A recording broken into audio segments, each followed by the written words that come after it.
Good morning students. आज हम राजस्थान के भूगोल के बारे में चर्चा करेंगे। राजस्थान के भूगोल में मैं आपको टॉपिक जो है वो करवाने वाली हूँ। राजस्थान के भौतिक प्रदेश। सबसे पहले मैं ये बताऊंगी भौतिक प्रदेश क्या होते हैं।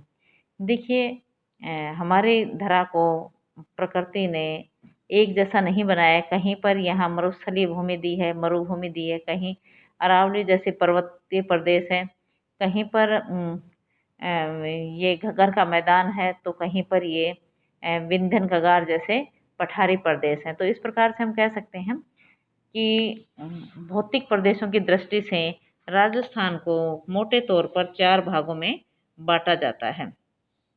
अब ये 4 भाग कौन कौन से हैं? सबसे फर्स्ट भाग इसका आता है, सबसे फर्स्ट एरिया है पश्चिमी मरुस्थलीय प्रदेश। पश्चिमी मरुस्थलीय प्रदेश, इसमें इसे 2 भागों में डिवाइड किया गया है। फर्स्ट नंबर आता है बालू का रेतीला शुष्क मैदान, और दूसरे नंबर पे आता है अर्ध शुष्क मैदान या राजस्थान की बांगर भूमि या घास के मैदान। अब देखिए, नंबर फर्स्ट रेतीला शुष्क मैदान है, इसे भी 2 भागों में डिवाइड किया गया है।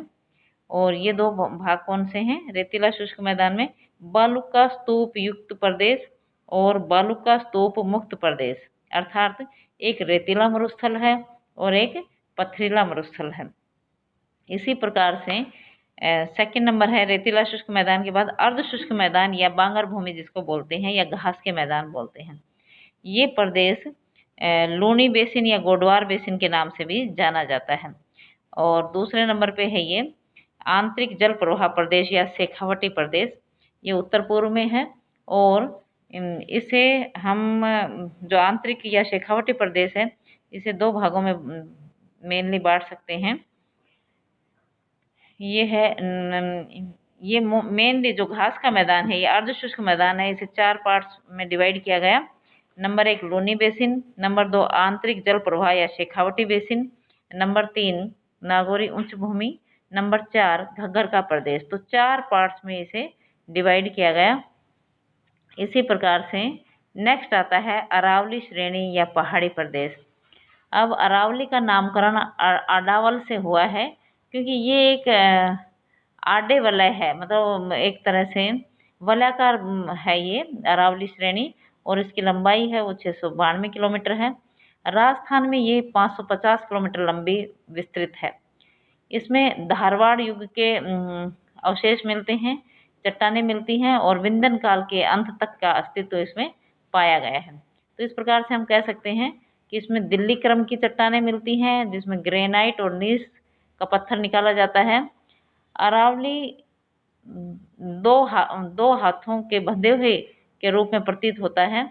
ये अजमेर के आसपास इसका मिड पॉइंट है, और जयपुर और अजमेर में इसकी चौड़ाई सर्वाधिक है।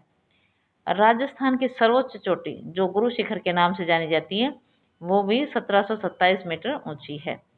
तो इस तरह से हम कह सकते हैं।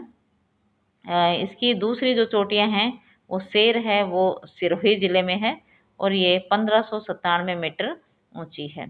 इसी प्रकार से जरगा में दूसरी इसकी पहाड़ी है ऊंची, ये उदयपुर में जरगा की पहाड़ियाँ, ये 1223 मीटर ऊंची हैं। इसके अतिरिक्त बेटा अचलगढ़, कुंभलगढ़ और रघुनाथगढ़ सीकर में, ये इसकी अन्य चोटियां हैं। ये भारत का मुख्य जल विभाजक प्रदेश भी है, क्योंकि यहाँ से 2 तरफ से नदियों के जल का बंटवारा होता है। एक अरब सागर में जाने वाली नदियाँ, जैसे कि लूनी आपके, इसी प्रकार लूनी और उसकी सहायक नदियाँ, और इसी तरह से दूसरी तरफ जो पड़ता है पूर्व की ओर, वो है बंगाल की खाड़ी में गिरने वाली नदियाँ। तो बंगाल की खाड़ी में गिरने वाली नदियाँ जैसे चंबल है, बनास, मोरेल, ये सारी की सारी हैं। तो इस प्रकार से अरावली भारत का मुख्य जल विभाजक प्रदेश भी है। इसके अतिरिक्त ये सांबर झील के पास जो अरावली श्रृंखला है, उसमें क्वार्जाइट और फाइलाइट से निर्मित है ये पूरी की पूरी अरावली श्रृंखला। सीकर में मालखेत की पहाड़ियाँ भी इसे कहते हैं। और मध्यवर्ती जो अरावली प्रदेश है, जिसे जयपुर खंड के नाम से जाना जाता है, ये मुख्यतः शेखावटी भूमि जो सांबर झील से और सिंघाना तक फैली हुई है, और मारवाड़ की पहाड़ियाँ, ये अजमेर में तारागढ़ इसका मुख्य रिप्रेजेंटेटिव एरिया है। और इसी प्रकार से ये जो मुख्य जल विभाजक है इसका अजमेर वाला, वो लूणी प्रवाह एक तरफ निकल जाता है पश्चिम की ओर, जबकि चंबल वाला प्रवाह निकल जाता है पूर्व की ओर। तो कह सकते हैं कि नसीराबाद के आसपास ये जो श्रेणी है ये मुख्य जल विभाजक का कार्य करती है। अब आता है मेवाड़ व भोराट या उदयपुर की पहाड़ियाँ। ये जो पहाड़ियाँ हैं अरावली की 10 श्रेणियाँ हैं इसमें भोराट के पठार में, और ये 100 किलोमीटर लंबाई है और 1431 मीटर हाइट इसकी है, जरगा की पहाड़ी की जो इसका प्रमुख उच्चतम चोटी है। तो इस तरह से हम कह सकते हैं कि मेवाड़ की जो पहाड़ियाँ हैं, उदयपुर की पहाड़ियाँ, वहाँ 1431 मीटर की अधिकतम हाइट मिलती है। अब नेक्स्ट इसमें आता है कुंभलगढ़ की पहाड़ियाँ जो भोराट के पठार पर हैं, 1225 मीटर की ऊंचाई है और ये गोगुंदा के पठार के पास मिलती हैं। इसकी जो सर्वोच्च ऊंचाई है वो 1225 मीटर है कुंभलगढ़ की पहाड़ी में गोगुंदा पर। और भाकर सिरोही के पश्चिम में स्थित कटक है। ये भाकर एक मध्यम ऊंचाई की कटक है, किंतु उबड़ खाबड़ है और तीव्र ढाल है, इसलिए इसे भाकर बोलते हैं। तीव्र ढाल युक्त है जिसे भाकर कहा जाता है। तो उबड़ खाबड़ है। और नेक्स्ट इसमें आते हैं, इसमें कई प्राकृतिक दर्रे हैं जिन्हें अपनी देसी भाषा में नाल कहते हैं, जैसे देसूरी नाल, हाथी नाल, सापड़ी नाल आदि। इसके अतिरिक्त दक्षिणी अरावली प्रदेश आबू खंड में ये दक्षिणी अरावली प्रदेश पड़ता है। औसत ऊंचाई इसकी 1200 मीटर है और ग्रेनाइट से निर्मित है ये। और ग्रेनाइट में भी बेथोलित है ये, एक तरह से बहुत ही बड़ा एक तरह से पहाड़ सा है जिसे बेथोलित की संज्ञा दी गई है।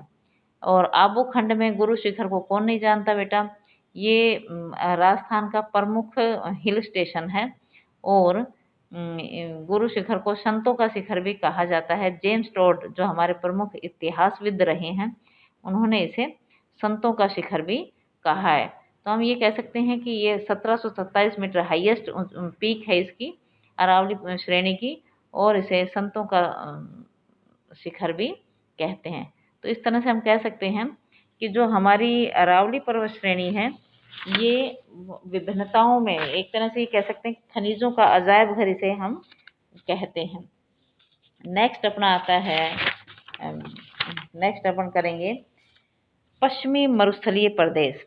भारत में स्थित मरुस्थल का 62% क्षेत्र ये पश्चिमी मरुस्थलीय प्रदेश है।